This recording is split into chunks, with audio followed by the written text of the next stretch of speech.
hace algo más de un año, a tratar el tema que les apasiona junto a ustedes, que dice relación a las estrellas. Vamos a tener una hora aproximadamente, ¿cierto?, de estas charlas, que van a incluir también los cuestionamientos que ustedes tengan respecto a esto, que nos va a deleitar con las estrellas. Un aplauso por el profesor.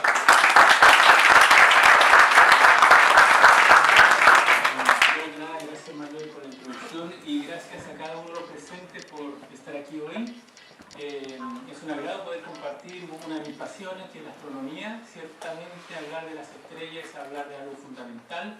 El conocimiento que tenemos del universo ha ido cambiando radicalmente durante los últimos años, producto de la observación a través de satélites o de sofisticados instrumentos que tenemos, por ejemplo, en el norte de Chile instalados. Entonces la astronomía está sufriendo un periodo de rápida expansión y junto con esa expansión está siendo modificado nuestro entendimiento que tenemos del cosmos en el cual vivimos, del espacio, que es una pregunta fundamental que tenemos como humanidad. Desde hace mucho tiempo nos estamos interrogando acerca de nuestro lugar en el cosmos, nuestro pasado, nuestro presente y nuestro futuro dependerá de las respuestas. ¿Por qué estudiar el nacimiento, evolución y muerte de las estrellas? Porque la estrella es algo fundamental en la astronomía y entender esos procesos es entender mucha de la fenomenología que está presente ante los ojos de los astrónomos. Primero, amerita comenzar con la estrella más cercana, nuestro Sol, fuente de vida. Si el Sol se apaga, acá nosotros todos morimos. Lisa y llanamente sostiene la vida en nuestro planeta. El Sol es una estrella relativamente común. Es de las estrellas que más existen en nuestra galaxia. Acá hay algunas credenciales. Es casi 110 veces más grande que la Tierra. Tiene unas 300.000 veces la masa de nuestro planeta. Es una enorme bola, principalmente de hidrógeno y un poquito de helio. El volumen es 1.300.000 veces el volumen de nuestro planeta. Y la superficie que tiene es casi 12.000 veces la superficie de la Tierra. Es enorme. Y si se dan cuenta, no le podemos asociar una sola temperatura. La temperatura en el interior es 14 millones de grados y en la superficie es 7 millones de grados.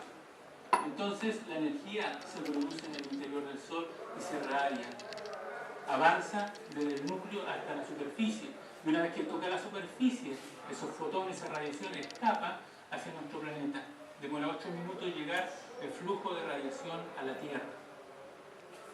Acá hay algunas unidades para el Sol. Su masa son 1,99 por 10 elevado a 30 kilogramos.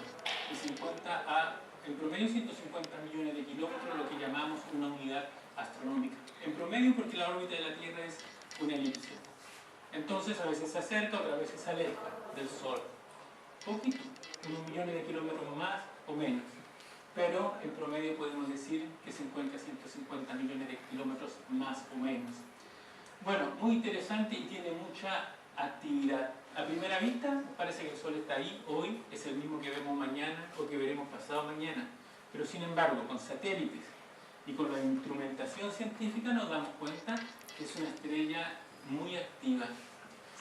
Einstein está mirándonos fijamente. Y bueno, él fue uno de los responsables para que pudiéramos entender de cómo se genera la energía en el interior del Sol. Esta es su famosa fórmula E igual a mc², que básicamente nos dice que la materia puede transformarse en energía. Y eso es lo que está ocurriendo en el interior del Sol. En el interior del Sol está ocurriendo una reacción química que tenemos acá brevemente ilustrada, pero que básicamente dice lo siguiente: se están combinando 4 protones ya para formar núcleos de helio. Entonces, los 4 protones se transforman en un núcleo de helio más 2 positrones más 2 neutrinos más energía. Fruto entonces de esta fusión nuclear, que es juntar y aglutinar estos protones y formar núcleos de helio, se produce un delta, una diferencia de energía, que es lo que permite la generación de energía en el interior del Sol y de muchas otras estrellas. En otras palabras, la masa inicial es diferente de la masa final, por una pequeña cantidad. Ese delta de diferencia de masa es transformado en energía y es la energía que nos permite a nosotros movernos en este planeta y vivir. Bueno, es solo un 0,7% de la masa total molecular la que se transforma. Aquí tenemos una imagen del Sol adquirida mediante satélites. Vemos las zonas activas del Sol y las llamaradas solares. Ese es un coronógrafo, está tapando el Sol, pero se ve mucha actividad. ¿Se dan cuenta? Esa es otra imagen tomada con satélite del Sol. Vemos que está rotando el Sol y tiene eyecciones de materia permanentemente al espacio. Un cometa se aproxima al Sol y así nos damos cuenta que es una estrella muy activa, es magnética, tiene un campo magnético que en el tiempo va cambiando su polaridad y va produciendo toda esa fenomenología que acabamos de observar, llamaradas, eyecciones de masa al espacio interestelar, y muchas de ellas interfieren en nuestras comunicaciones. A veces se habla en las noticias de que hay una tormenta solar, que llega un flujo de electrones y protones y partículas de alta energía que interfieren en nuestras comunicaciones. Eso era especialmente fuerte antes, cuando las comunicaciones no había satélite, por ejemplo a comienzos del siglo XX, y las ondas de radio se transmitían de un continente a otro, chocando en la capa exterior del planeta, de la atmósfera, que se llama la ionosfera. Entonces toda esa tormenta solar afectaba a la ionosfera y era imposible de repente comunicarse entre un continente y otro. Ahora, a pesar de que tenemos satélites que nos ayudan en nuestras comunicaciones, igual las tormentas solares y la actividad solar interfieren en esas comunicaciones. A veces decimos se cae el satélite, tenemos varios otros que nos pueden respaldar. Miren, aquí está la Tierra, su tamaño, comparado con el tamaño del Sol y con una protuberancia solar. Somos muy pequeños en el universo. Bueno, esto es un poquito de historia. Voy a mostrar. Galileo hizo las primeras dibujos en un papel de las manchas solares. Y este GIF animado está compuesto con los dibujos que Galileo Galilei en el 1600 y algo realizó de las manchas del Sol. Él se pudo dar cuenta que el Sol estaba rotando y que esas manchas aparecían y desaparecían con el tiempo. Otro personaje, Christoph Scheiner, un jesuita alemán, también realizó dibujos de manchas solares. En ese entonces, la manera de registrar las observaciones astronómicas era con un lápiz y un papel, hacer dibujos. No había fotografía, no había cámara fotográfica, no había otro mecanismo. Y siempre necesitamos registrar la observación científica, porque nuestra memoria es frágil y somos subjetivos. Y la información transmitida en boca a boca se va transformando, se va distorsionando. Entonces, mucho más seguro lo que queda en papel, lo que queda registrado para ser transmitido con fidelidad. Bueno, desde los años 1600 en adelante hay registros de las manchas solares. Este es un gráfico que muestra el número de manchas solares versus el año. Y vemos 400 años de observaciones. Aquí hay mucha gente involucrada que estuvo mirando el Sol, con filtro por supuesto, no ojo descubierto, si no se queman la vista, no pueden ver más. Necesitan usar filtros para observar el Sol, especiales. Y fueron registrando el número de manchas y se dan cuenta que es cíclico, a veces aumenta, otras veces disminuye. Eso se llama el ciclo solar o dínamo solar. Y se produce porque el campo magnético alterna de polaridad en el Sol. Y eso hoy en día se sabe que es producto, por una parte, de la rotación del Sol, que es diferencial en el sentido que el ecuador va a una velocidad, en el polo va a otra velocidad, y producto de los movimientos convectivos que hay en el interior del Sol. En el sentido de que hay grandes masas de gas que suben y que bajan en el interior del Sol, produciendo el transporte de energía. Entonces, hubo una época en el año 1600 y algo en que prácticamente desaparecieron las manchas solares. Eso se llama el mínimo de Mondrian y afectó profundamente la meteorología, el clima de la Tierra. Hubo inviernos muy pero muy duros. Por ejemplo, en Europa muchos ríos se congelaron. El Támesis, por ejemplo, en Inglaterra, en Londres. Y la gente hacía su vida encima de estos ríos congelados por muchos años. Tuvieron inviernos muy crudos. Es una muestra que el clima solar o la actividad solar afecta de alguna manera a nosotros, que estamos en este planeta Tierra. ¿Pero ellos no lo razonaron en ese instante? Probablemente no, porque hacía pocas medidas, porque no existía el desarrollo de astronomía solar, etc. Simplemente no lo relacionaron. Veamos el tamaño de las estrellas. Pasemos entonces desde el Sol a otro tipo de estrella, pero comencemos comparando los planetas: Mercurio, Marte, Venus, Tierra. ¿Ya? Después ahí tenemos la Tierra comparado con Neptuno, con Urano, tenemos Saturno y Júpiter. Júpiter es muy grande, el mayor de todos los planetas. Después Júpiter verdaderamente queda enano en relación a otras estrellas, a las estrellas mismas, como el Sol. Júpiter todavía es un planeta. Aquí tenemos una enana marrón que se llama el Sol y la estrella Sirio. Sirio es la estrella más brillante del firmamento. ¿Ya? Pero Sirio, que parece gigante aquí comparado con otras, con Júpiter por ejemplo, parece muy gigante, es pequeña en comparación a otras estrellas como Pollux, Aldebarán y Arcturus. Y después esa misma, Aldebarán, queda enana aquí, se dan cuenta, cuando lo comparamos con Betelgeuse, con Antares, creo que dice esa, y esa misma es pequeña en relación a las otras. Entonces hay una gran variedad de tamaños de estrellas y nuestro Sol, ustedes ven el más modesto, uno de los más modestos en términos de tamaño. Entonces eso da pie para decir que existen las hipergigantes, que son las más grandes, otras las supergigantes luminosas, otras los supergigantes, otras las gigantes, estrellas subgigantes y estrellas de secuencia principal como el Sol, o enanas también se le llama. Nuestro Sol se le da el apelativo de una estrella enana, imagínense, una enana muy grande. Pero en la práctica hay otras que no hemos dibujado acá, que son estrellas que miden kilómetros, que son las estrellas de neutrones que vamos a mencionar más adelante. Pero bueno, eso ya muestra un espectro de estrellas en el universo. Y este diagrama es muy famoso en astronomía y es muy útil. Es un diagrama en que se han colocado algunas de las estrellas en términos de su luminosidad, que corre en el eje vertical, y de su temperatura, que corre en el eje horizontal. Fíjense que las temperaturas más calientes están en este sector, de 30.000 grados, a las más frías que están en este otro sector, a 3.000 grados. Las luminosidades van de las más bajas a las más altas. El rango de temperatura de estrella en el universo es más bien estrecho. 3.000 a 30.000 es un factor de 10. 3.000 por 10 es 30.000. El rango de temperatura de las estrellas en el universo es más bien estrecho. Pero fíjense el rango de luminosidades, de 10 elevado a 4 hasta 10 elevado a 6. Es un rango de 10 elevado a 10. Es enorme el rango de luminosidades. En parte porque los tamaños cambian mucho. Entonces las estrellas, una vez que se descubrieron y que se comenzaron a medir su luminosidad y su temperatura para cada una de ellas, se pudieron ubicar en este diagrama. Y en ese momento se pudo dar cuenta que ellas no se organizan al azar en este diagrama, no ocupan este diagrama de manera aleatoria en cualquier lugar. Se dan cuenta que ellas están solamente en regiones bien específicas, lo que llamamos la secuencia principal, la que llamamos la rama de las gigantes, de supergigantes y la zona de las enanas blancas.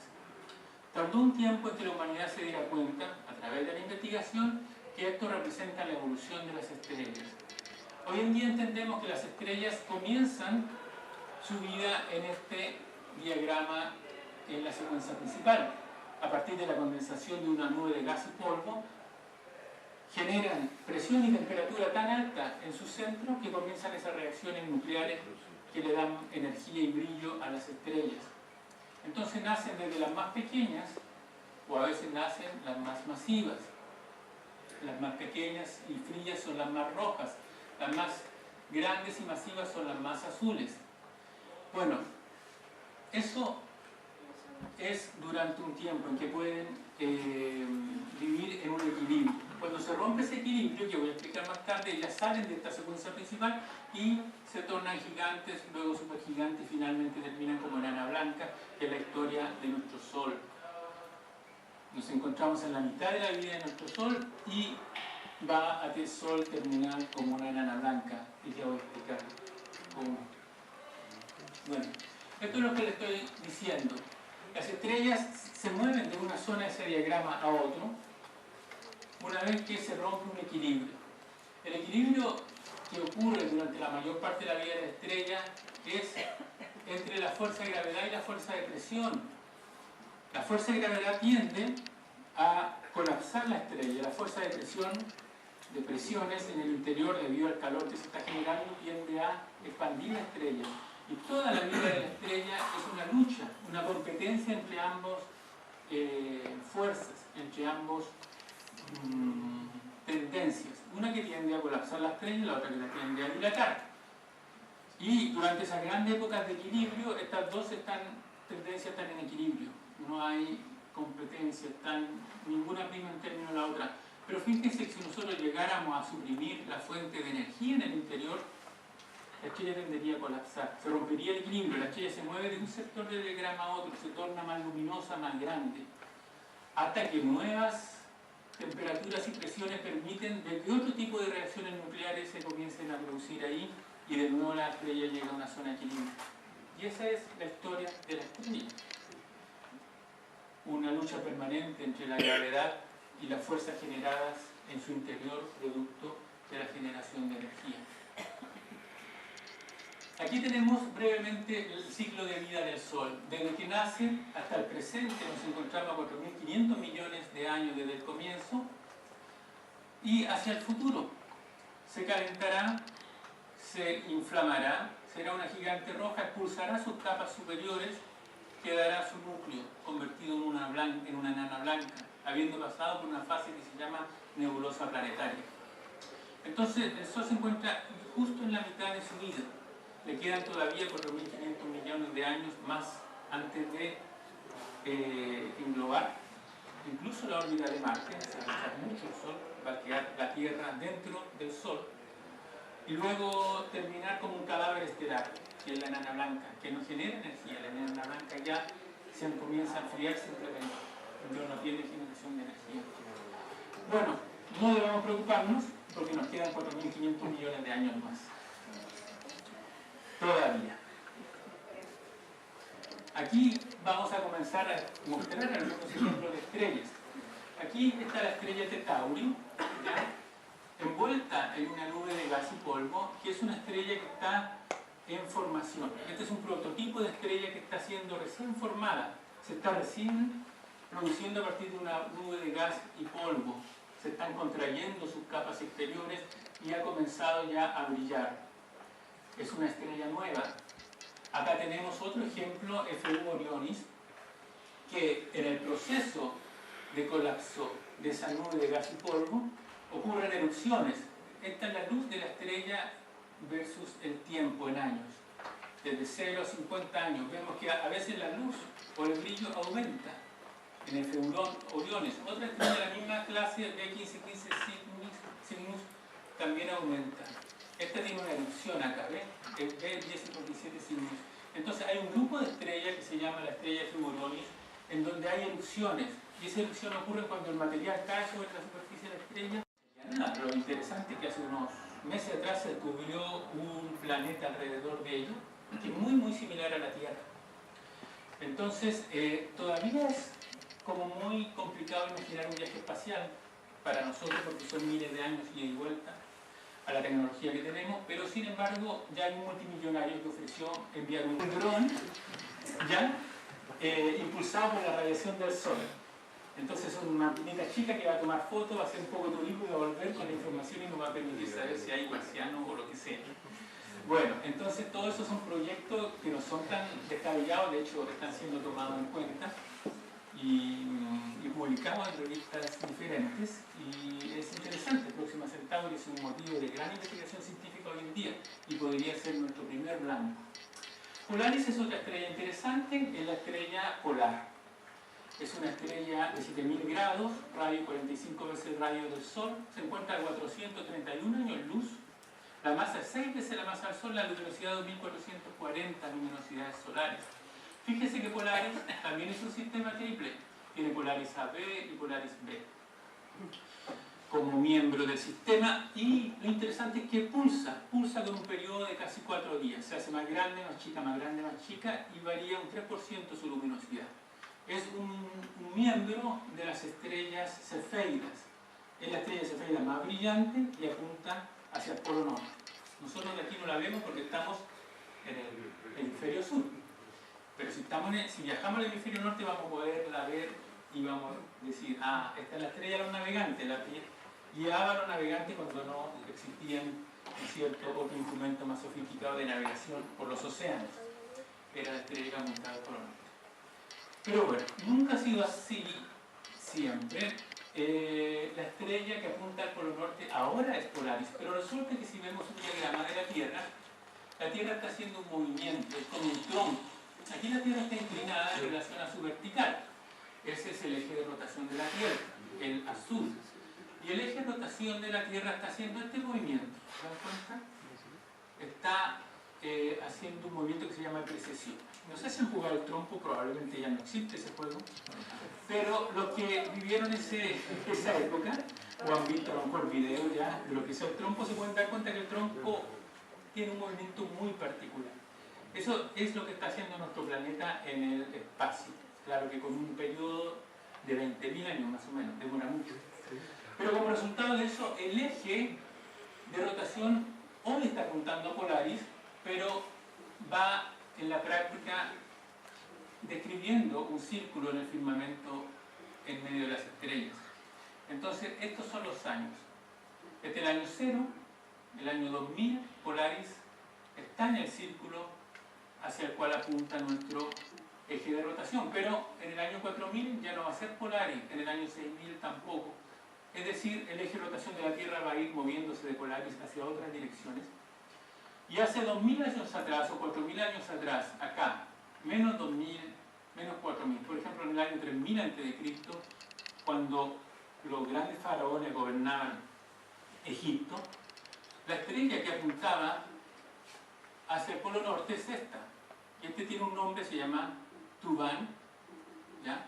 Es una estrella de la constelación del dragón, y por eso ellos construyeron sus pirámides dándole espacial énfasis, significado a esta estrella, que era su estrella del norte, hace 2500 años antes de Cristo, por ejemplo.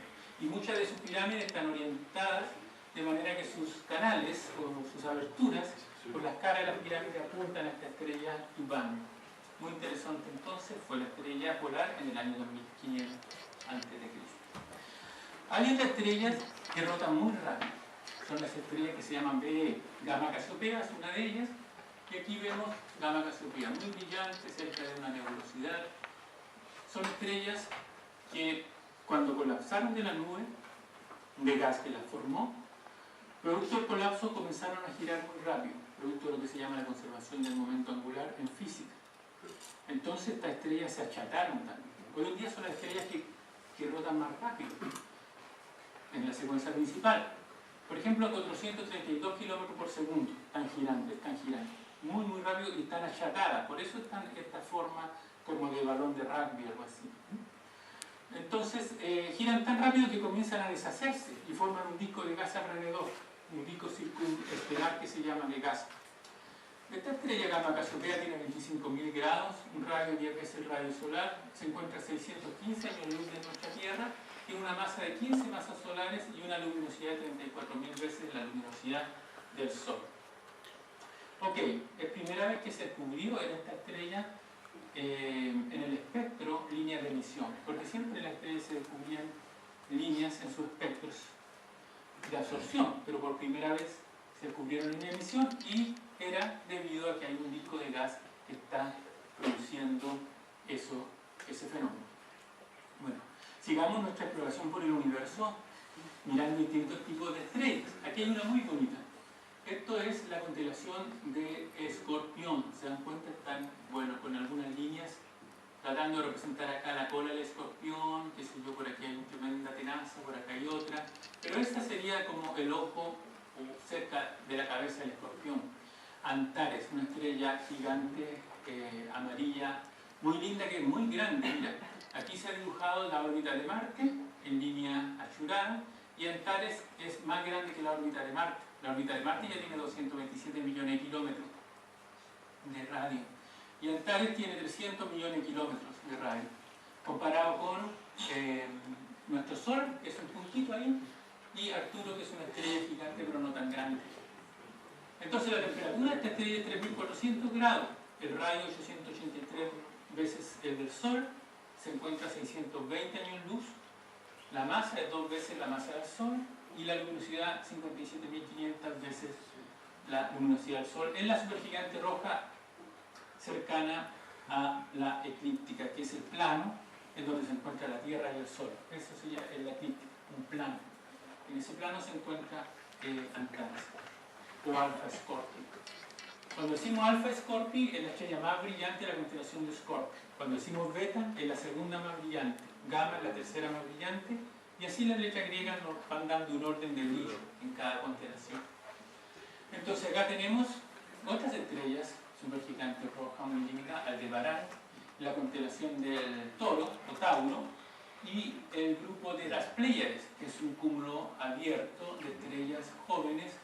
Muchas de estas estrellas azules y jóvenes en las Pléyades son del tipo espectral de E, es decir, son nuevas y tienen muchas de ellas envolturas de gas alrededor y rotan rápidamente. Aquí tenemos una ilustración. Antiguamente se ilustraban así las constelaciones. Había artistas que se dedicaban a hacer estos dibujos y llenaban libros que ayudaban a los astrónomos a orientarse en el cielo. Bueno, ahí está Aldebarán, en el ojo mismo del Tauro. Estas son las Pléyades que acabo de mostrar. ¿Ya? Y un poquito acá tenemos Betelgeuse, Bellatrix, en fin, el cinturón de Orión. Estas se llaman las Tres Marías en lenguaje popular chileno. Ya. Y la constelación de Orión se encuentra acá al lado de la constelación del Toro. Bueno, aquí hay una estrella que se encuentra en una fase de evolución avanzada, que es Aldebarán. Yo expliqué ya de que de la secuencia principal para llegar a la supergigante se necesita transitar por distintos estados de equilibrio. Entonces, en ese sentido, esta fase de supergigante es una fase avanzada de la evolución estelar. Es Alpha Tauri, la más brillante de la constelación del Toro. Esta es una escala de distancia. Acá está el Sol, Júpiter. Es decir, la estrella tiene un tamaño casi la distancia del Sol a Júpiter. ¿Se dan cuenta? Es el propósito de colocar este eje de escala acá, relacionándolos con nuestro sistema solar. Y acá tenemos otra escala que está en algo que no alcanzo a distinguir en este momento, pero es unidades astronómicas, creo. Bueno, no importa. Entonces, esa estrella se encuentra a 65,3 años luz de la Tierra, tiene una temperatura que mide 110 grados, el radio 44 veces el radio solar, la masa 1,7 veces la masa del Sol. Aldebarán en árabe significa la que sigue, a las Pléyades. Está siguiendo esta estrella a ese grupo pequeño de estrellas azules. Bueno, es una estrella que además pulsa y cambia su brillo de 9 a 10 magnitud en 78,7 días. Cada 78,7 días ella cambia su brillo, de más brillante a menos brillante, y de aquí tenemos un registro durante, a ver, 2500, 5500, 3, 4, 5, son 3000 días. Estos han sido 3000 días de trabajo en que se han obtenido por distintos observadores el brillo de la estrella y se ha dibujado acá. Y uno puede ver cómo cae, sube, el producto de la estrella está cambiando, y como cambia su temperatura de 4225 grados a 5080 grados. Ya, entonces, ahora quiero mostrar una traslación entre ese brillo y un registro de sonido. Eso se llama una sonificación, o también tiene otra musicalización, probablemente cuando más sofisticado, pero ayuda para mostrar la astronomía a los impedidos visuales, a los no videntes o a la gente que tiene problemas, porque la astronomía es una ciencia muy visual. Entonces, si nosotros queremos comunicar la ciencia de la astronomía o cualquier otra a la gente que tiene problemas de visión, necesitamos ingeniarnos cómo hacerla. Una posibilidad es sonificación, otra posibilidad es crear maquetas 3D que le permitan experiencias táctiles, por ejemplo, para ver modelos de la Luna, o superficie de planeta, o de satélite, etc. Entonces, aquí viene un audio.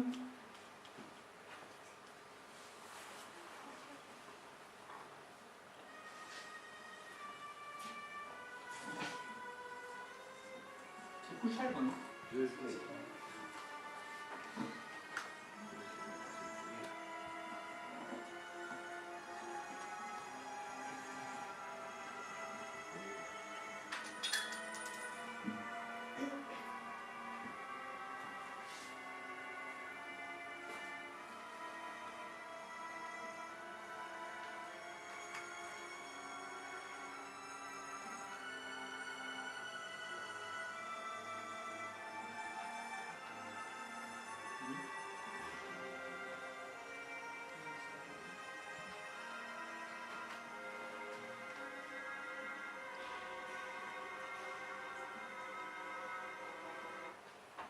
Bueno, ustedes han sido testigos de una de las oscilaciones fundamentales del universo. Antes de que nosotros existiéramos como humanidad, hace millones de años, las estrellas ya existían. Y algunas de ellas pulsaban con distintas frecuencias. Y nosotros hemos traducido entonces una de esas pulsaciones en sonido, que es una representación. Pues es una manera de representar esa oscilación fundamental y antigua en el universo. Y por supuesto puede haber otras representaciones, que es una manera subjetiva, pero finalmente estamos apuntando y está relacionada con un fenómeno el cual estamos de alguna manera experimentando. Ya, entonces vamos ahora a Mira, que es otra estrella. El nombre viene de maravillosa, del latín creo que es, Mira significa maravillosa por sus variaciones de brillo, de la antigüedad. Ya fue reportada por Fabricio en 1596 esta estrella. Es un sistema de 2 estrellas realmente. Tiene una temperatura que cambia mucho entre 2900 y 3200 grados. El radio también cambia de 382 a 402 veces el tamaño del Sol. La masa es 20% mayor que la masa del Sol y la distancia por 120 años luz de nosotros se encuentra. Se llama una estrella simbiótica porque tiene una componente muy caliente y azul y otra que es muy fría y rojiza. Ya en el futuro va a ser una doble enana blanca según se llama, y aquí está el tamaño de la órbita de Saturno como referencia al tamaño del sistema. Varía muy lentamente, por eso se llama una variable de largo periodo, cambia su brillo. Ya estamos viendo que varias estrellas pulsan, ¿ya? Como oscilan. Ya, el producto final de esa etapa de supergigante, que muchas de las estrellas, como el Sol, es que pierden sus capas. Producto de estas oscilaciones, la atmósfera exterior es eyectada y enviada al espacio. Y entran en una fase que se llama la nebulosa planetaria. Y aquí tenemos muchas de las nebulosas planetarias, y hay para todos los gustos. A Levita me encanta you like this plot, ¿verdad? Es una visitante nuestra que viene de Australia y trabaja principalmente en este tema de la nebulosa planetaria. Bueno, entonces acá tenemos la esquimal. Hay un por qué se llama nebulosa esquimal, parece una cara de esquimal. Acá tenemos una nebulosa que se llama la nebulosa de la Lira, y así tenemos otras, por ahí Ojo de Gato, creo que está en alguna parte, acá está Eta Carina, en fin. Son entonces etapas avanzadas de la evolución estelar en donde lo que estamos viendo aquí como nebulosidad y como gases expelidos y brillando muy coloridamente, a veces formando esas estructuras muy simpáticas, son la misma estrella que se ha deshecho y ha sido de alguna manera inyectada al medio interestelar. En el centro podrán ver en muchas ocasiones un puntito blanco, ¿sí o no? Sí. Ya, ese puntito blanco es lo que queda, es el núcleo, es lo que va a ser la enana blanca. Eso es lo que va a quedar después de que todo el material se vaya. Bueno, esto nos muestra entonces de que las estrellas están inyectando material al medio circunestelar. Después sabemos que parte de este material va a formar nuevas estrellas y va a formar planetas probablemente, y así en adelante nos vamos dando cuenta de que es un ciclo de nacimiento, evolución y muerte, nacimiento, evolución y muerte de las estrellas. Ok, acá tenemos una muy grande, de 1420 veces el tamaño del Sol, BY Canis Majoris. Se encuentra a 4900 años luz, está bastante lejos, ¿ya? Es una hipergigante, una de las estrellas más grandes conocidas, BY Canis Majoris. Su masa es entre 17 y 40 masas solares. A veces no se puede determinar con mucha precisión en esta estrella cuál es la masa. Y bueno, es un ejemplo. Eta Carina también es otro ejemplo de estrella terminando su evolución, a punto de reventar. Algunos piensan que Eta Carina va a ser la próxima supernova en nuestra galaxia. Que hace tiempo que se espera que haya una supernova en nuestra galaxia, hace 300 años que no hay, y una por 100 años debería ocurrir una por siglo. Entonces no ha ocurrido. ¿Dónde está la supernova? ¿Se perdió? ¿Nadie la vio? Es una pregunta abierta, y algunos piensan que como esta estrella está cambiando tanto su brillo, bueno, podría ser que de repente se le ocurra explotar como una gran supernova. Aquí tenemos la imagen de Eta Carina en estos momentos. Y bueno, la primera vez que brilló intensamente fue en el 1843 y se le puso el nombre Nova Carina. Es una esfera gigante tipo Persal B, así se llama. Bueno, aquí tenemos una imagen un poquito más grande del mismo objeto. Vemos grandes cantidades de polvo y gas que están siendo eyectadas en el interestelar. Y bueno, hay mucha estructura aquí muy interesante. Algunos reportan que el objeto central es una binaria y estaría oscilando, pulsando rápidamente. Y hay muchos aficionados con pequeños telescopios que están monitoreando el brillo, por si acaso son los primeros en observar la subida ya a la supernova, y ahí lo siguen entonces con su pequeño telescopio y lo registran. Bueno, acá llegamos también a otra opción de finalización de la vida de la estrella, porque ya vimos el caso en que esperen su gas y queda el núcleo como una enana blanca. Ese es el caso de las estrellas que tienen baja masa como el Sol. Pero ¿qué pasa si la estrella es masiva relativamente? Bueno, puede explotar. Y ahí tenemos los casos de las supernovas, como la que ocurrió en 1987, se descubrió acá de uno de los observatorios de Chile, las Campanas, y fue en la nube de Magallanes, que es una de las galaxias cercanas a la nuestra, satélites. Tenemos la nube grande y la nube chica de Magallanes, que son las galaxias satélites. Ahí se descubrió esta supernova. Miren, la flecha indica el objeto antes de que hiciera erupción y acá después que hiciera erupción. Obviamente hay un incremento de brillo enorme. Las supernovas son tan brillantes que a veces en las galaxias en donde ocurren, cubre completamente, tapan el brillo de la galaxia. Son más brillantes que toda la galaxia que la hospeda. O sea, liberan cualquier cantidad de energía. Y después de algunos años ya se pudo ver que producto de esta erupción se eyectaron al espacio interestelar capas y capas de material que están visibles aquí en forma de anillo. De la forma en que uno lo está mirando pareciera ser un anillo de gas. ¿Ya? Entonces, muy interesante. Parte de este material era el material que había expelido ya la estrella antes, en sus pulsos, antes de colapsar al... Son un efecto especial. Antes de colapsar como supernova. Bueno, los grandes faraones gobernaban Egipto. La estrella que apuntaba hacia el polo norte es esta. Y este tiene un nombre, se llama Tuban, ¿ya? Es una estrella de la constelación del dragón y por eso ellos construyeron sus pirámides dándole espacial énfasis y significado a esta estrella, que era su estrella del norte, hace 2500 años antes de Cristo, por ejemplo. Y muchas de sus pirámides están orientadas de manera que sus canales o sus aberturas por las caras de las pirámides apuntan a esta estrella Tuban.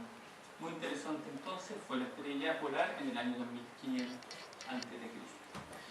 Hay otras estrellas que rotan muy rápido. Son las estrellas que se llaman BE. Gamma Cassiopea es una de ellas. Y aquí vemos Gamma Cassiopea, muy brillante, cerca de una nebulosidad. Son estrellas que cuando colapsaron de la nube de gas que las formó, producto del colapso comenzaron a girar muy rápido, producto de lo que se llama la conservación del momento angular en física. Entonces estas estrellas se achataron también. Hoy en día son las estrellas que rotan más rápido en la secuencia principal. Por ejemplo, a 432 kilómetros por segundo están girando. Muy, muy rápido y están achatadas. Por eso están esta forma como de balón de rugby o algo así. Entonces, giran tan rápido que comienzan a deshacerse y forman un disco de gas alrededor. Un disco circunestelar que se llama de gas. Esta estrella Gamma Cassiopea tiene 25.000 grados, un radio 10 veces el radio solar, se encuentra a 615 años luz de nuestra Tierra, tiene una masa de 15 masas solares y una luminosidad de 34.000 veces la luminosidad del Sol. Ok, es primera vez que se descubrió en esta estrella en el espectro líneas de emisión, porque siempre en la estrella se descubrían líneas en sus espectros de absorción, pero por primera vez se descubrieron líneas de emisión y era debido a que hay un disco de gas que está produciendo ese fenómeno. Bueno, sigamos nuestra exploración por el universo mirando distintos tipos de estrellas. Aquí hay una muy bonita. Esto es la constelación de Escorpión. ¿Se dan cuenta? Están, bueno, con algunas líneas tratando de representar acá la cola del escorpión, qué sé yo, por aquí hay una tremenda tenaza, por acá hay otra, pero esta sería como el ojo cerca de la cabeza del escorpión. Antares, una estrella gigante amarilla, muy linda, que es muy grande. Mira, aquí se ha dibujado la órbita de Marte en línea achurada, y Antares es más grande que la órbita de Marte. La órbita de Marte ya tiene 227 millones de kilómetros de radio, y Antares tiene 300 millones de kilómetros de radio, comparado con nuestro Sol, que es un puntito ahí, y Arturo, que es una estrella gigante pero no tan grande. Entonces la temperatura de esta estrella es 3400 grados, el radio 883 veces el del Sol, se encuentra a 620 años luz, la masa es 2 veces la masa del Sol, y la luminosidad 57.500 veces la luminosidad del Sol, en la supergigante roja cercana a la eclíptica, que es el plano en donde se encuentra la Tierra y el Sol. Eso sería la eclíptica, un plano. En ese plano se encuentra Antares, o Alpha Scorpii. Cuando decimos Alpha Scorpii, es la estrella más brillante de la constelación de Scorpio. Cuando decimos Beta, es la segunda más brillante. Gamma es la tercera más brillante. Y así las letras griegas nos van dando un orden de brillo en cada constelación. Entonces acá tenemos otras estrellas supergigantes rojas muy lindas: Aldebarán, la constelación del Toro o Tauro, y el grupo de las Pléyades, que es un cúmulo abierto de estrellas jóvenes. Muchas de estas estrellas azules y jóvenes en las Pléyades son del tipo espectral de E, es decir, son nuevas y tienen muchas de ellas envolturas de gas alrededor y rotan rápidamente. Aquí tenemos una ilustración. Antiguamente se ilustraban así las constelaciones, había artistas que se dedicaban a hacer estos dibujos y llenaban libros que ayudaban a los astrónomos a orientarse en el cielo. Bueno, ahí está Aldebarán, en el ojo mismo del Tauro. Estas son las Pléyades que acabo de mostrar. ¿Ya? Y un poquito acá tenemos Betelgeuse, Bellatrix, en fin, el cinturón de Orión. Estas se llaman las Tres Marías en lenguaje popular chileno. Ya. Y la constelación de Orión se encuentra acá al lado de la constelación del Toro. Bueno, aquí hay una estrella que se encuentra en una fase de evolución avanzada, que es Aldebarán. Yo expliqué ya de que de la secuencia principal para llegar a la supergigante se necesita transitar por distintos estados de equilibrio. Entonces, en ese sentido, esta fase de supergigante es una fase avanzada de la evolución estelar. Es Alpha Tauri, la más brillante de la constelación del Toro. Esta es una escala de distancia. Acá está el Sol, Júpiter. Es decir, la estrella tiene un tamaño casi la distancia del Sol a Júpiter. ¿Se dan cuenta? Es el propósito de colocar este eje de escala acá, relacionándolo con nuestro sistema solar. Y acá tenemos otra escala que está en algo que no alcanzo a distinguir en este momento, pero es unidades astronómicas, creo. Bueno, no importa. Entonces, esa estrella se encuentra a 65,3 años luz de la Tierra, tiene una temperatura de 1910 grados, el radio 44 veces el radio solar, la masa 1,7 veces la masa del Sol. Aldebarán en árabe significa la que sigue, a las Pléyades. Está siguiendo esta estrella a ese grupo pequeño de estrellas azules. Bueno, es una estrella que además pulsa y cambia su brillo de 9 a 10 magnitud en 78,7 días. Cada 78,7 días ella cambia su brillo, de más brillante a menos brillante, y de aquí tenemos un registro durante, a ver, 2500, 5500, 3, 4, 5, son 3000 días. Estos han sido 3000 días de trabajo en que se han obtenido por distintos observadores el brillo de la estrella y se ha dibujado acá. Y uno puede ver cómo cae, sube, el producto de la estrella está cambiando, y como cambia su temperatura de 4225 grados a 5080 grados. Ya, entonces, ahora quiero mostrar una traslación entre ese brillo y un registro de sonido. Eso se llama una sonificación, o también tiene otra musicalización, probablemente cuando más sofisticado, pero ayuda para mostrar la astronomía a los impedidos visuales, a los no videntes o a la gente que tiene problemas, porque la astronomía es una ciencia muy visual. Entonces, si nosotros queremos comunicar la ciencia de la astronomía o cualquier otra a la gente que tiene problemas de visión, necesitamos ingeniarnos cómo hacerla.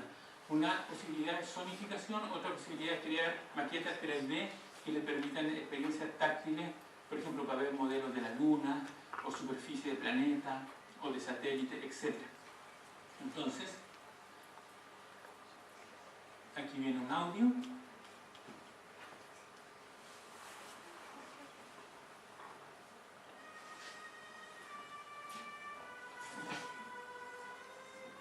¿Se escucha algo, no?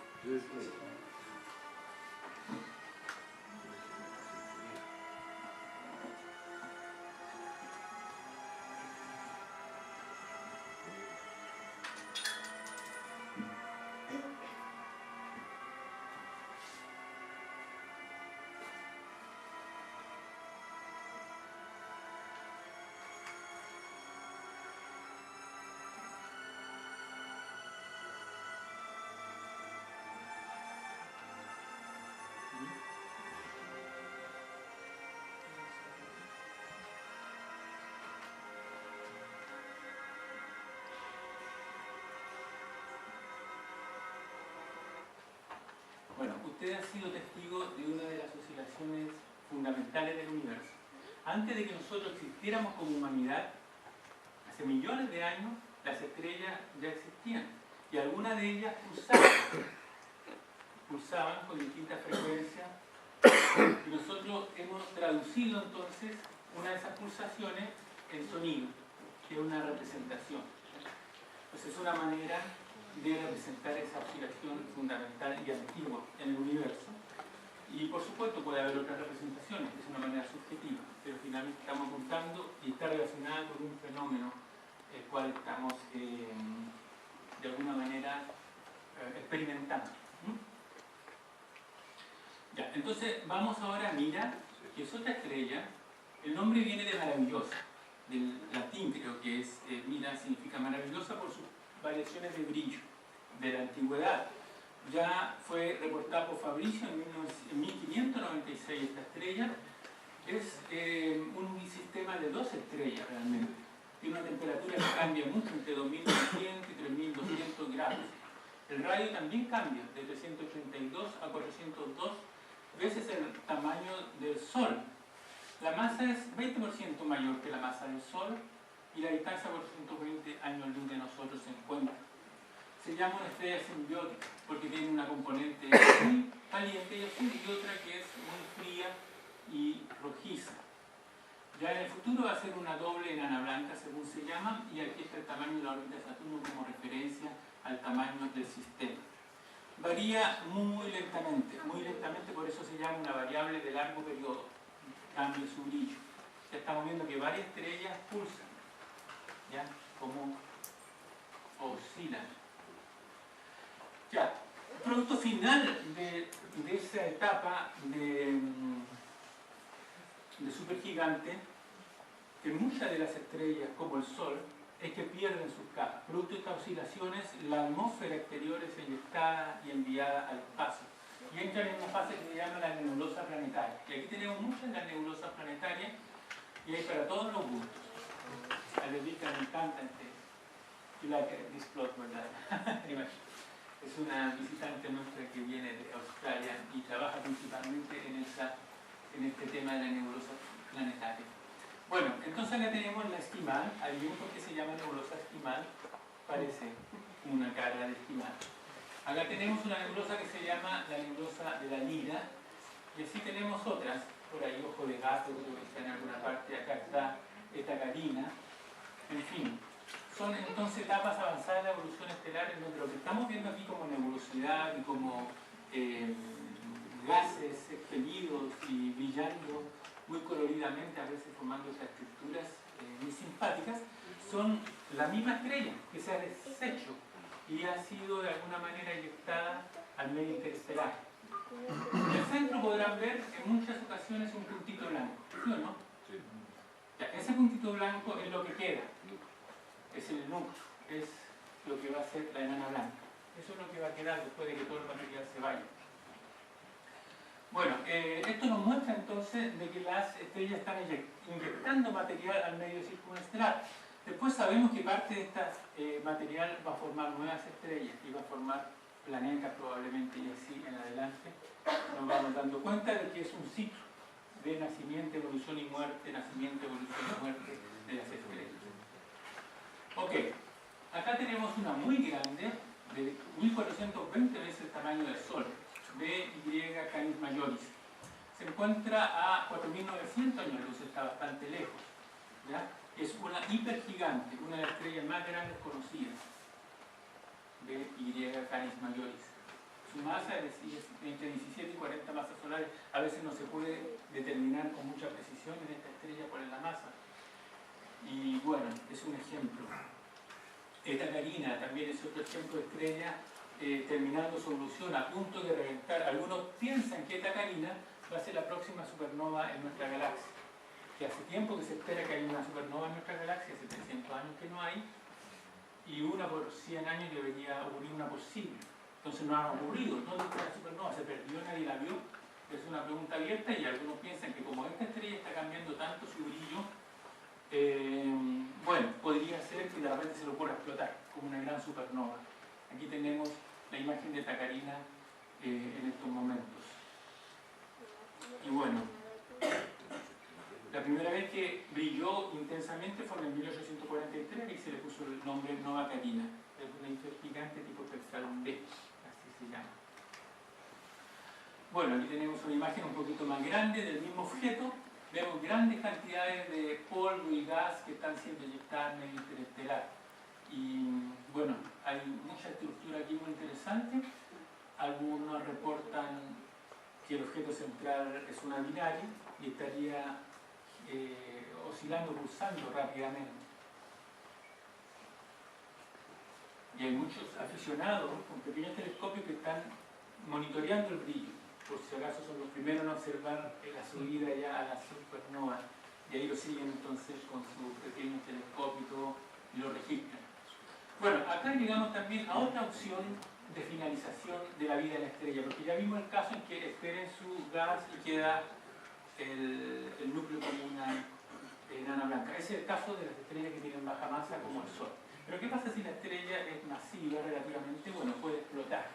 Y ahí tenemos los casos de las supernovas, como la que ocurrió en 1987, se descubrió acá de uno de los observatorios de Chile, las Campanas, y fue en la nube de Magallanes, que es una de las galaxias cercanas a la nuestra, satélites.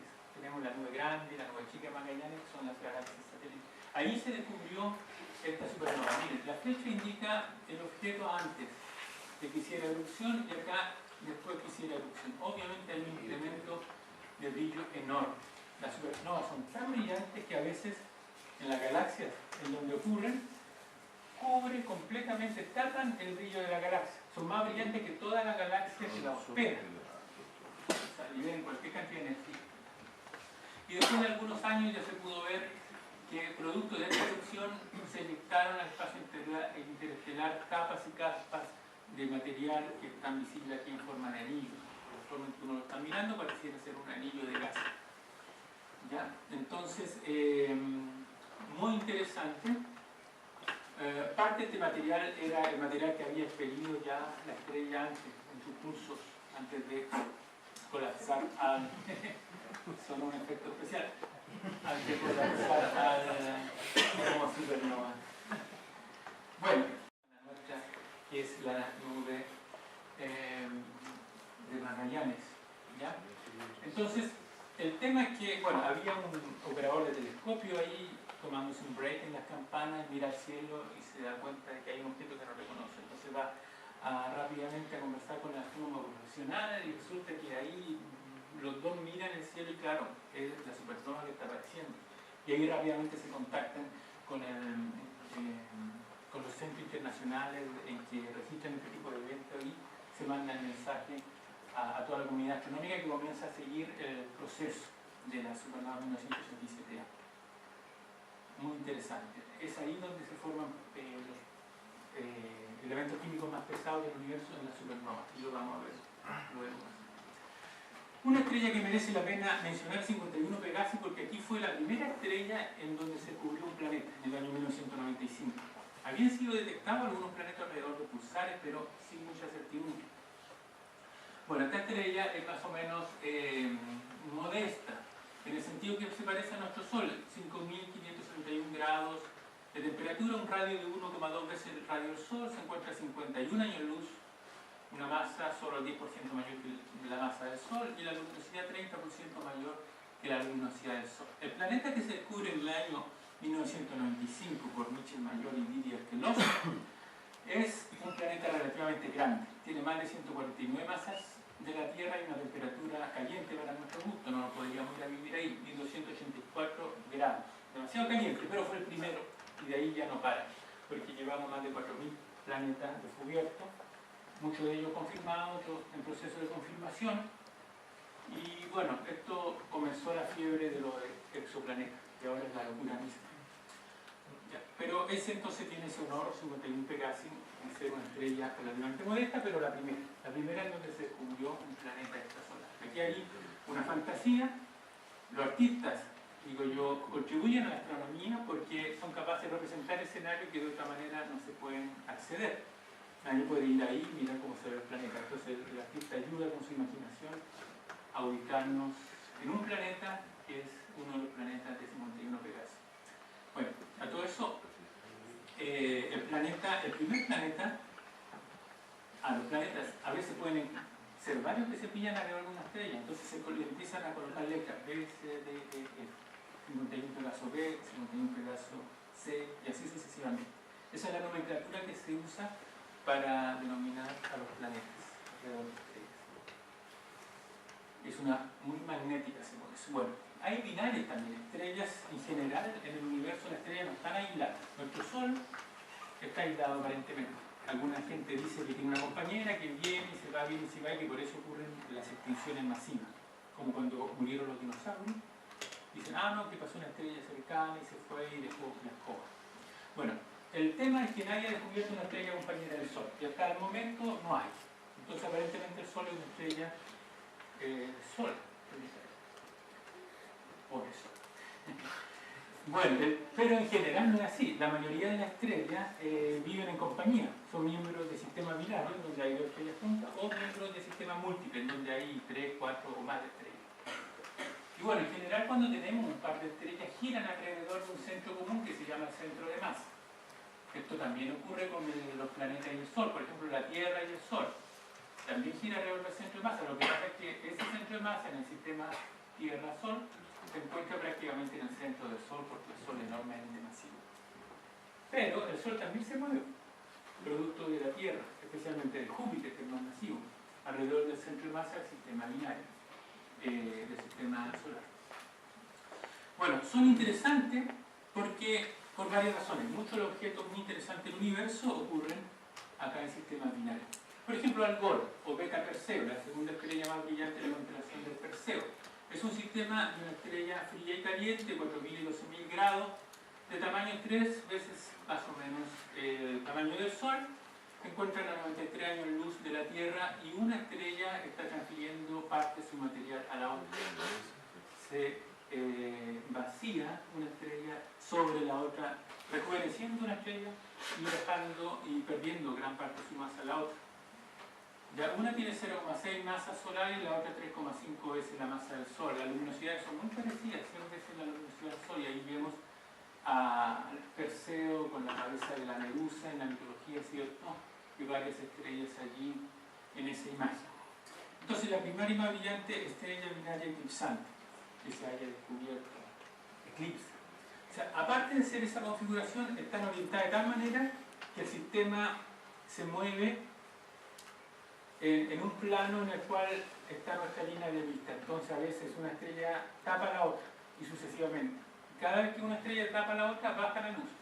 Entonces ya los beduinos en el desierto se dieron cuenta de que cada 4 días aproximadamente esto hacía titilaba. Y creo, si mal no recuerdo, ese nombre es como rojiza, ese titilar, y le pusieron entonces un nombre relacionado con el demonio. con el demonio, el miedo. Ya, pero no nos tiene que dar miedo. Vamos adelante. Sistema con componentes regenerados. Aquí cuando hablo de generado, por favor, que no pongas pánico. Estoy hablando de física, ¿ya? Son simplemente estrellas extrañas que obedecen a una física que no es la física común y corriente y se llama la física degenerada, porque la materia en condiciones extremas y diferentes a las normales. Entonces de ahí vamos a explorar agujeros negros, enanas blancas, estrellas de neutrones. ¿Por qué puse estas columnas acá? Porque en el fondo se trata de que a veces la estrella, yo ya dije que toda la vida de la estrella es una competencia entre gravedad y presión. Bueno, a veces se pierde este equilibrio, esas son las columnas que sostienen la estrella, esa es la idea. Bueno, se rompen esas columnas por alguna razón y la estrella disminuye su tamaño. Pero esas columnas, por una parte, están hechas de la presión debido al calor que hay en la estrella, pero hay situaciones de materia degenerada en que esa presión es una presión de origen cuántico, producto de la física cuántica, y es la presión de Fermi, que se llama. Y yo voy a explicar por qué. Aquí tenemos tres flechas que indican tres situaciones. Una en la cual se forma una enana blanca, otra situación en que se forma una estrella de neutrones y otra situación en que se forma un agujero negro. Es la batalla entre presión y gravedad.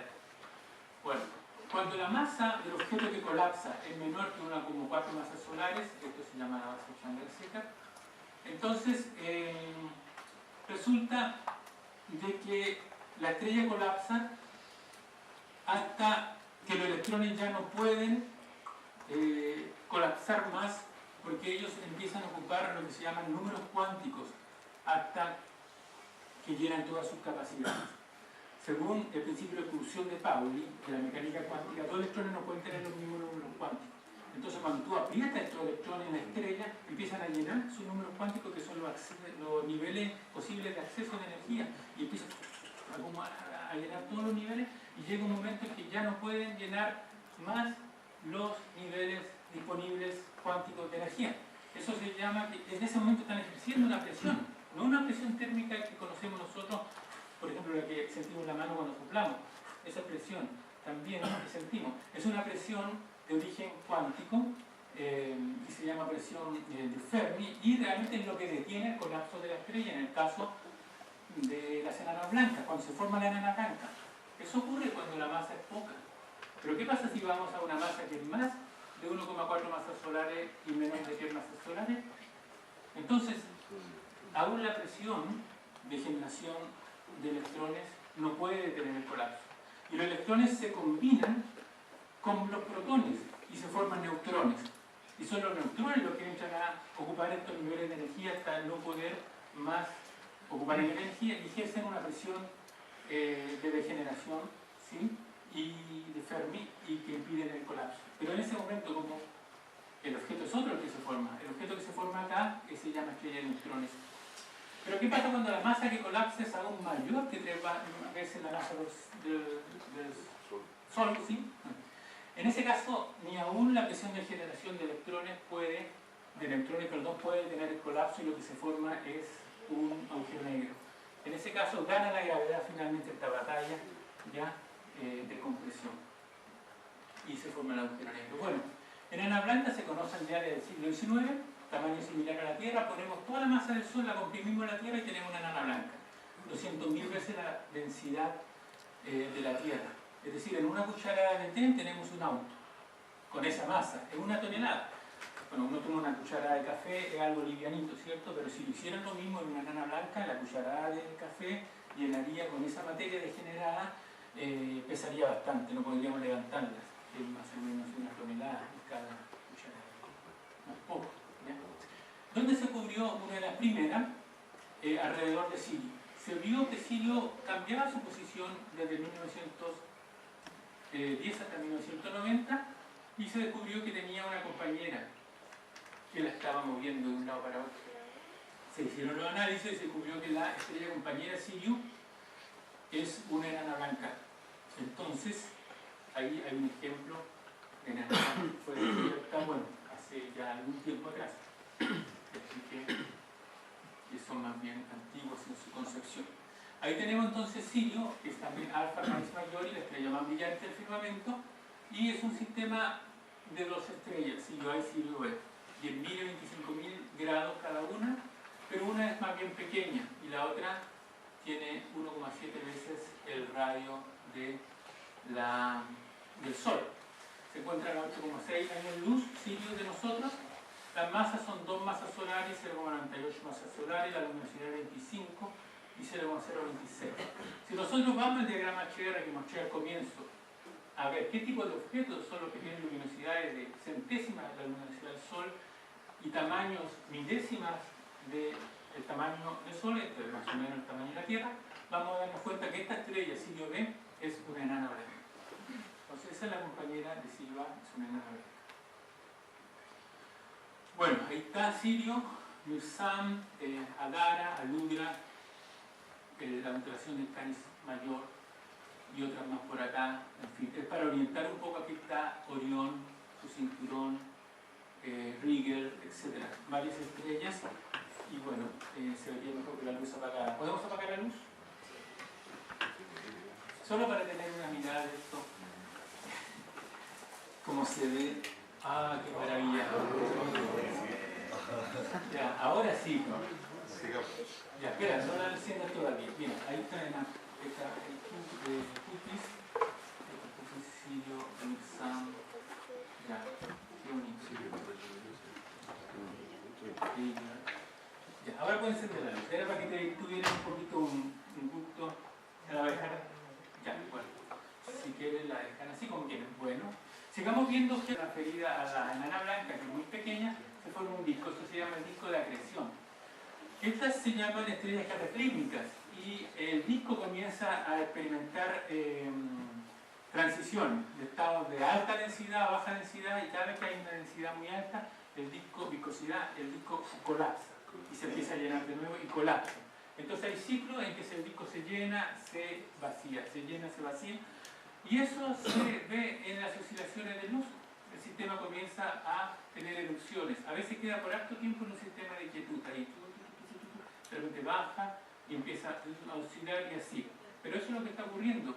Todas estas transiciones de luminosidad se deben a llenados y vazamientos del disco de acreción, del disco de gas alrededor de la enana blanca. Son sistemas cataclímicos que se llaman producto que hay cada una de estas erupciones se les llama un cataclismo. ¿Ya? Entonces, dentro de estos sistemas cataclímicos están las novas enanas. En particular ese Cygnus es una nova enana y todo un solo tipo de estrellas que obedecen a los mismos principios.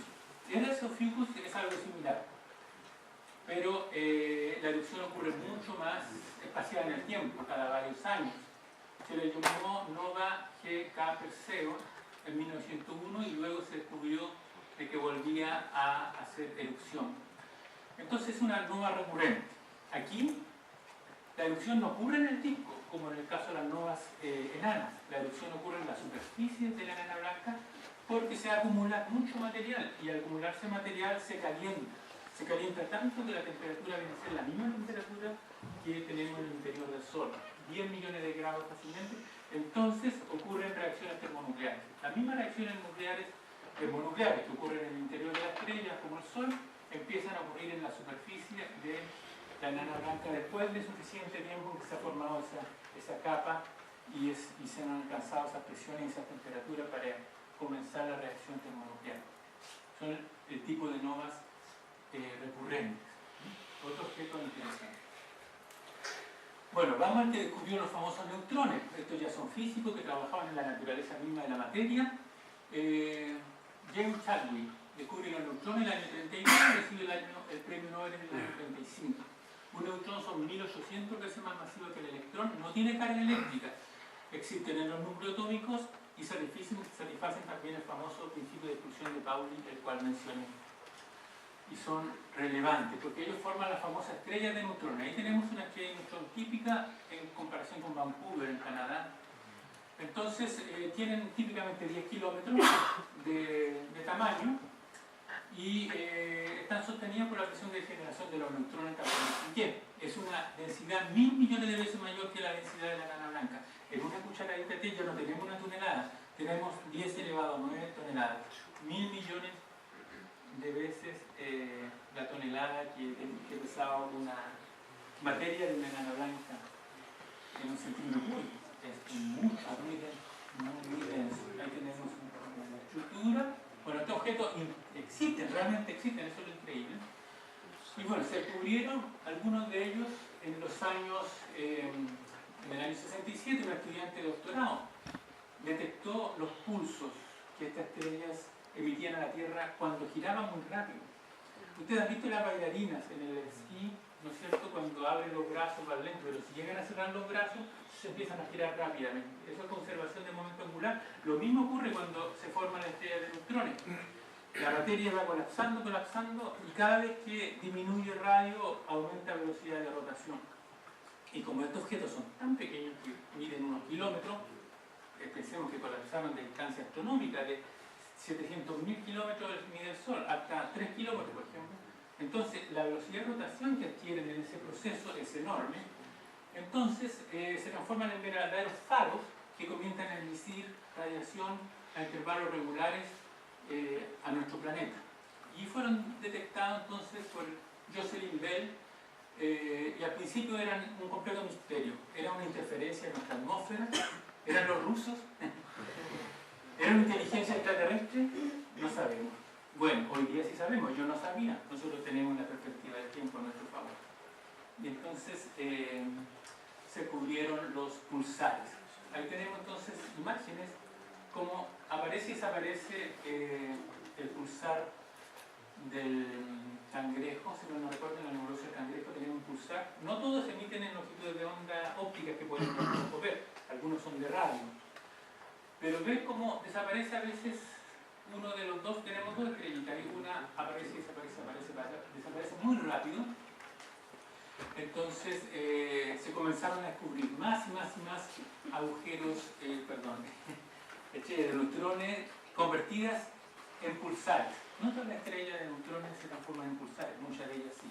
Y ahí tenemos el modelo del faro, un gran campo magnético alrededor de la estrella de neutrones, y la estrella está haciendo el movimiento de precesión, aquel que hablé que la propia Tierra tiene este movimiento de precesión. Bueno, ella también adquiere eso, y cuando este cono de luz apunta hacia la Tierra, nosotros recibimos un destello de radiación, ya sea en ondas de radio, ya sea en onda óptica. ¿Ya? Entonces ese modelo se creó en el año entre 1920 y bueno, fue Tommy Cole el que lo creó, y él vivió entre estos años, el modelo del faro. Más de 2000 pulsares se conocen hasta el momento. Esta es la bailarina que yo les mencioné, ¿ya? Y que explica por qué llegan a rotar tan rápidamente estas estrellas pequeñas. ¿Es otra consulta, vos? Sí. También generan ondas gravitacionales, ¿no? Sí, eso vamos a ver ahora. Vamos a terminar con las ondas gravitacionales. Así que ahí tienen que afirmarse bien de la asiento, porque no soy responsable de lo que pasa. Pueden ser, estoy parado por la puerta. Ya, son los efectos especiales acá que vamos a introducir. Bueno, igual que lo que la teoría de la relatividad de Einstein predice. Entonces fue la primera detección indirecta de ondas gravitacionales, el pulsar binario. Ok, entonces, la estrella gira 17 veces por segundo sobre su eje. Lo mismo es decir que 19 milisegundos demora en dar vuelta. Entonces el tiempo de llegar a los pulsos se acorta y se alarga con este periodo de 7,75 horas, porque el pulsar está con una estrella compañera. Entonces, como rotan alrededor del centro de masa, a veces se acerca, otras veces se aleja de la Tierra cada 7 horas, 75. Es un sistema binario. Pero la órbita se achica la órbita, como acabo de decir, por la pérdida de energía de ondas gravitacionales. Entonces, en un año se acorta 76,5 microsegundos, lo cual es posible detectar. Entonces, la pérdida de energía es 0,997 veces la predicha por la teoría, o sea, prácticamente ajusta perfectamente lo teórico. Ahí está entonces la pérdida de energía del pulsar binario, y fue la primera confirmación indirecta de que Einstein estaba correcto en predecir ondas gravitacionales en el espacio-tiempo. El espacio-tiempo es una unidad que Einstein postuló para explicar, ¿no es cierto?, la naturaleza. Bueno, sonido.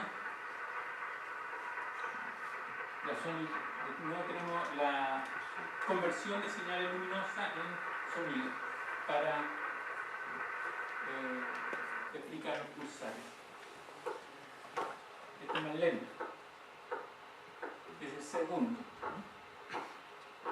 Ahora el de vela, el pulsar de vela ya lo vamos a ver también. Ese es más rápido. Bueno, es mucho más rápido, pero que ya no podemos distinguir. Más de 2000 pulsares se conocen. Bueno, estamos ya entrando a la parte final de la charla. Es el modelo del faro. Una estrella muy densa, muy magnética, que precesa y a cierto tiempo emite esos conos de luz en dirección a la Tierra. Este es el pulsar viuda negra, no me pregunten por qué se llama así. Bueno, de repente mirando un poquito la cara acá, cualquier cosa horrible se puede imaginar. Entonces, este se mueve muy rápido, a 1.000.000 de kilómetros por hora, por la galaxia, mientras va consumiendo aparentemente su estrella binaria. Es un pulsar que tiene una compañera también estelar y aparentemente está siendo apretado material de la compañera que está bajo estudio. Ese sistema. Bueno, en el interior de toda esta nebulosidad se encuentra el pulsar del cangrejo. Entonces, toda esta gas que se observa acá, en algún momento formó parte de esa estrella que hoy día está convertida en una estrella de neutrones muy magnetizada y en un pulsar. Pasamos al agujero negro entonces. Estos son aquellos objetos de los cuales la luz ya no puede escapar. Y son el último estado de la evolución de las estrellas muy masivas, en donde la gravedad ganó la batalla a la presión. Fueron predichos ya por la teoría de la relatividad de Einstein, y hay varios tipos de agujeros negros. Hay están los supermasivos con 4 millones de masas solares. Por ejemplo, en un agujero negro supermasivo caben 17 veces el Sol. Estos probablemente están en el centro de la galaxia, estos agujeros negros. Hay otros que son de masa intermedia, en donde podemos colocar 4 veces la Tierra para dar lugar a 10.000 veces la masa solar en este volumen. Y también están los agujeros negros de masa estelar, en donde la masa de ellos son más o menos del orden de 10 veces la masa del Sol y caben en 60 kilómetros de diámetro. Tienen el tamaño de una gran isla en la Tierra. Entonces se conocen en la galaxia 19 agujeros negros en nuestra galaxia de tipo estelar mayormente ya, pero también se están descubriendo estos supermasivos en muchos centros de las galaxias que se investigan. Alguna gente supone que muchas galaxias tienen agujeros negros supermasivos en sus centros, especialmente aquellas galaxias que se llaman EGN, núcleo galáctico activo, o aquellas galaxias que son muy energéticas, que podrían contener un agujero negro en su centro, y en alguna otra galaxia ya está apagado. Ciclo X1 tiene la gracia de ser el primer agujero negro estelar descubierto en la constelación del Cisne a 8.000 años luz de nosotros. Consta de una supergigante azul que tiene 30 veces la masa del Sol y un agujero negro que tiene 16 veces la masa del Sol. Y el agujero negro está chupando material de la estrella supergigante azul formando un disco de gas. ¿Cómo se ve en un agujero negro? Es la típica pregunta. Si es negro, si la luz no puede salir. Bueno, porque está absorbiendo material y mientras el material se acerca al agujero negro y no cae dentro de lo que se llama el horizonte de evento, forma un disco brillante. Es el que detectamos. Detectamos el disco brillante que está alrededor del agujero negro y una vez que la materia pasa a través de lo que se llama el horizonte de evento, alrededor del agujero negro, ya no podemos saber de esa materia y ahí sí que se torna todo oscuro. Bueno, algo que no tiene mayor importancia en este momento, y ahí vemos entonces una ilustración de la supergigante azul de Cygnus X1 que está siendo absorbida por el agujero negro, pero antes el material forma ese famoso disco de acreción, se ven unos jets que emergen también, y bueno, hay varios de estos objetos muy interesantes que están bajo estudio hoy en día. Son etapas avanzadas de la evolución estelar. Y ahí tenemos algunos datos, por ejemplo, que la estrella es de 30 veces la masa del Sol, se encuentra a 8.000 años luz de nosotros, la masa de la estrella es 30 veces la masa del Sol, la luminosidad 400.000. Ok, entonces, otra cosa interesante de estos objetos muy densos y que trabajan en estados extremos de la materia es que pueden probar las leyes de la física. Nadie puede en los laboratorios de la Tierra generar condiciones como la que hay en el interior de la estrella, de millones de grados de temperatura. Tampoco se pueden todavía generar los vacíos que se encuentran en el espacio interestelar, o incluso tampoco se pueden generar estrellas de neutrones o enanas blancas. Entonces, la materia estructurada en condiciones muy extremas de densidad, de temperatura, se encuentra en el espacio, en el cosmos. Ese es un laboratorio natural en el cual los físicos pueden probar sus teorías físicas. Entonces, otra es la gracia que tiene la astronomía, que provee un laboratorio natural para testear las teorías físicas en condiciones de mayor exceso o las condiciones más extremas posibles. El Sagitario A en donde se encuentra el agujero negro de nuestra propia galaxia. Es una zona de nuestra galaxia donde ya se detectó un agujero negro que es el propio nuestro. Y vamos a viajar entonces a Cygnus X1. Sí, este es un viaje gratis a Cygnus X1.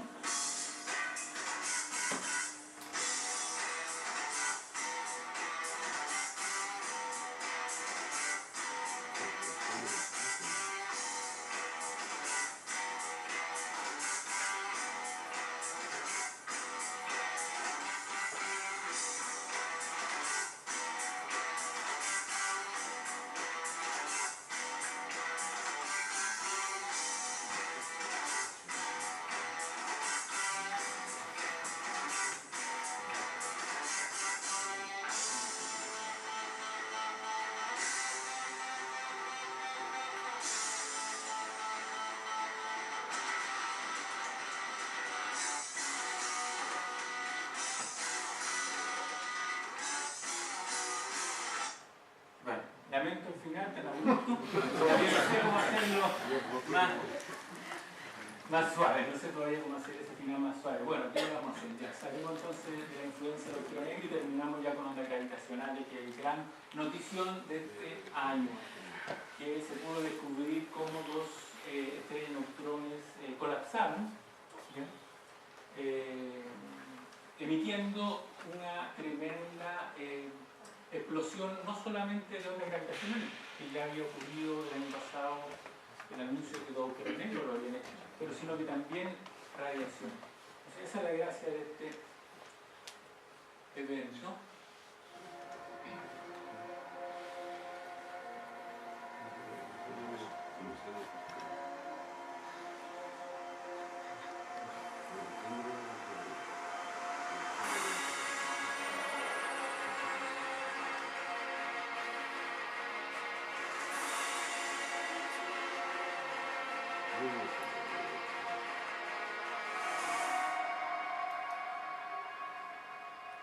Muy bonito.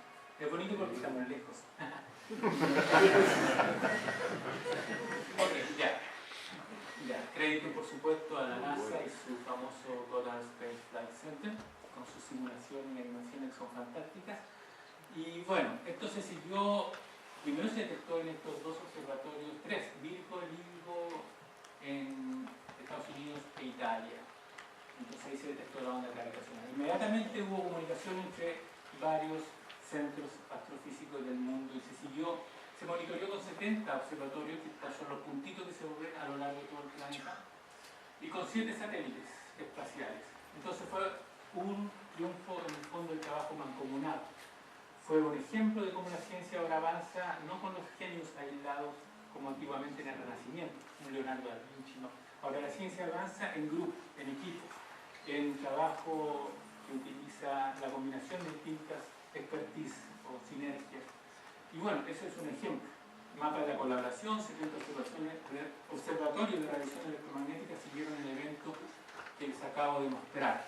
Y se pudo comprobar que las ondas gravitacionales viajan a la velocidad de la luz, que realmente se producen en estos merging o colapsos de estrellas de neutrones, y que emiten estos estrellas de neutrones radiación. Este es el cielo. y es la región del cielo en donde se pudo detectar este brillo óptico. Aquí no está, ahí está, aquí no está, ahí está. Bueno, ese es el tema, es que acá brilla un puntito de luz, ha quedado grabado en esa imagen, y ese puntito de luz es lo que, bueno, lo que acabo de mostrar, la emisión de radiación óptica del merging o la mezcla, la fusión de dos estrellas de neutrones. Esto indica que hubo que apuntar en dirección bien específica del cielo para tratar de detectar este evento. Y cada instrumento dio como pauta de hacia dónde apuntar. Bueno, hay más cosas que decir al respecto, pero creo que no vale la pena en ese momento. Solo indicar de que en un lapso de unas pocas horas ya se tenía identificada la zona del cielo donde había que apuntar los instrumentos, lo cual no era obvio al comienzo, porque la onda gravitacional se detecta, pero es una región muy grande del cielo donde podía haber. Pero como también emiten rayos gamma, el observatorio de rayos gamma que estaba como un satélite dijo, ah no, este es el sector, y comprimió la zona posible. Como no se pudo detectar en Italia, la zona posible donde venía tenía una sombra. No es posible que venga de acá porque no se detectó en Italia tan fácil. Entonces, ese tipo de lucubraciones y de argumentos fueron restringiendo, y una vez que se definió una zona más chica, se pusieron todos a trabajar a pillar finalmente el evento de donde venía el merging o fusión de dos estrellas. Y termino diciendo que hoy se sabe que todos los elementos químicos de la tabla periódica que forman lo que conocemos en la Tierra, incluso nuestro cuerpo y la biología de los animales, vienen o bien del Big Bang, ¿cierto? Como el hidrógeno, el helio, o bien de las estrellas de baja masa que mueren, que son los verdosos, ¿cierto? O de las estrellas masivas en explosión, que son los elementos en amarillo. Pero fíjense que de la mezcla o de la fusión de estrellas de neutrones vienen la mayoría de los elementos pesados, incluyendo el oro, el platino y otros más. Entonces ustedes, algunos usarán amarillo, no sé si es de oro, de platino, tienen ahí una muestra de un evento catastrófico que es la fusión de dos estrellas de neutrones. Así que ahora vale más el amigo que antes. Nuestra conexión con el cosmos, la estrella del Big Bang y los rayos cósmicos son las fábricas que producen todos los elementos químicos que conocemos. Esto no se sabía hace 100 años atrás. Es lo que la astronomía ha estado entregando como conocimiento a toda la humanidad. Gracias por su atención.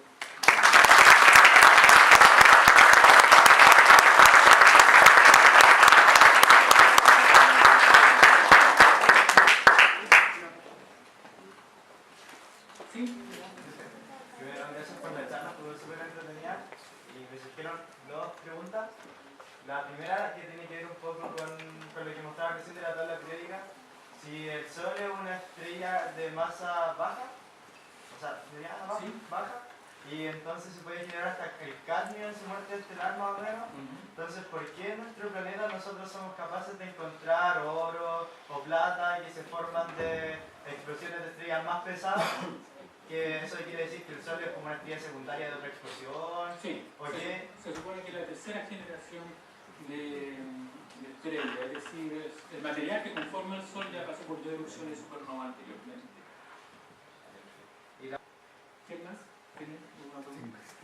Tú, primera. Yo quiero decir desde cuándo va a llegar la luz para ser visible la luz de rayos hasta acá la Tierra. Ah, ya. Bueno, dependiendo de dónde se encuentre, no recuerdo el número exacto. Si es que se encuentra, por ejemplo, a 1000 años luz, entonces va a demorar 1000 años. ¿Ya? Si es que, por ejemplo, justo ahora se transforma en supernova y está a 1000 años luz, va a demorar 1000 años en llegar esa luz a nosotros y nos vamos a dar cuenta recién en 1000 años. ¿Quién más tiene una pregunta? No tan difícil como esa.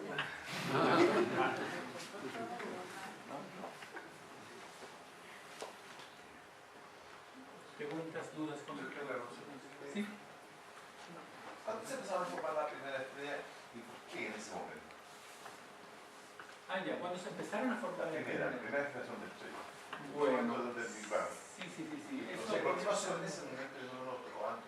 Porque la radiación, bueno, a medida que el universo se expande, la radiación se torna de menor y menor energía. La longitud de onda se van alargando de esta radiación. De hecho, hoy en día tenemos una radiación que corresponde a una temperatura de 2,7 grados y al comienzo fue de millones de grados. Pero eso es más bien rápido ese proceso. Entonces, cuando la radiación ya alcanza baja la energía lo suficiente, permite lo que se llama la creación de pares, partículas y antipartículas. Porque si usted choca una partícula antipartícula, recibe energía como transformación, pero el proceso inverso es el que se produjo al comienzo. De la energía comenzaron a aparecer los pares a las partículas antipartículas y las partículas, tal como las conocemos hoy, atómicas, se comenzaron a formar producto del enfriamiento de la radiación.